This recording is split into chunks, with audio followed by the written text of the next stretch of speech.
Pada video ini, kami akan membahas salah satu aspek penting dalam dunia kesehatan, yaitu 7 langkah menuju keselamatan pasien. Keselamatan pasien dimulai dari kesadaran setiap individu. Langkah pertama dalam membangun pemahaman bahwa keselamatan pasien bukan hanya tanggung jawab manajemen atau dokter saja, tapi tanggung jawab semua pihak dalam sistem pelayanan kesehatan, mulai dari dokter, perawat, petugas laboratorium, hingga cleaning service, semua berperan penting. Dengan membangun budaya yang menempatkan keselamatan sebagai nilai utama, kita bisa mencegah kesalahan dan meningkatkan mutu pelayanan secara menyeluruh.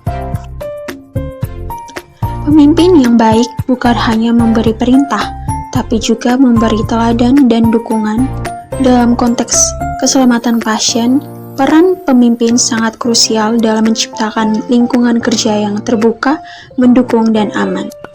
Pemimpin harus memfasilitasi pelatihan, memberi motivasi, dan memastikan staf memiliki sumber daya yang cukup untuk menjalankan tugasnya dengan baik.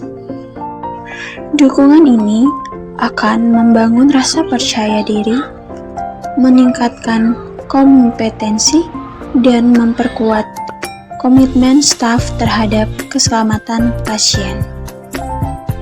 Setiap tindakan di rumah sakit memiliki potensi risiko. Oleh karena itu, penting untuk mengintegrasikan aktivitas pengelolaan risiko ke dalam semua proses kerja. Ini meliputi identifikasi risiko sejak awal, melakukan tindakan pencegahan, serta mengevaluasi hasilnya secara berkala. Misalnya risiko infeksi nosokomial bisa dikurangi dengan prosedur cuci tangan yang benar dan kontrol sterilisasi alat. Pengelolaan risiko yang efektif akan membantu rumah sakit bertindak proaktif, bukan reaktif. Langkah keempat adalah membangun sistem pelaporan insiden yang aman dan terpercaya.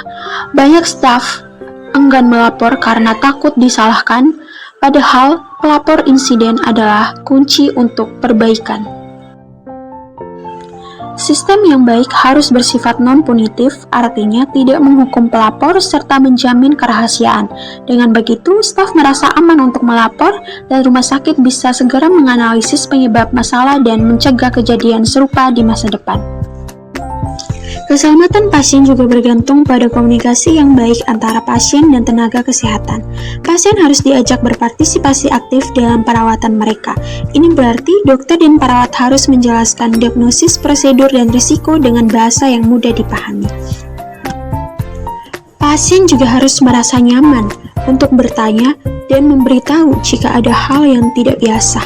Komunikasi yang terbuka dan empati akan meningkatkan kepuasan dan memperkecil kemungkinan kesalahan.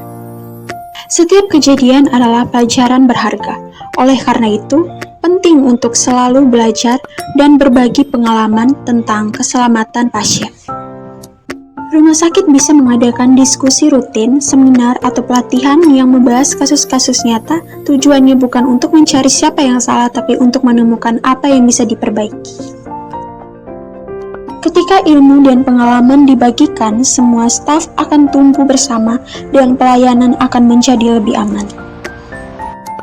Langkah terakhir adalah mencegah cedera dengan mengimplementasikan sistem keselamatan secara nyata. Ini mencakup penerapan SOP yang ketat, checklist prosedur alarm peringatan dini, hingga sistem berkode untuk obat. Sistem ini tidak hanya harus dirancang dengan baik, tapi juga dijalankan secara konsisten oleh seluruh staf. Dengan sistem yang terstruktur, risiko cedera bisa ditekan dan keselamatan pasien lebih terjamin. Demikian 7 langkah menuju keselamatan pasien. Mari kita bersama-sama menciptakan lingkungan pelayanan kesehatan yang lebih aman dan bermutu. Terima kasih.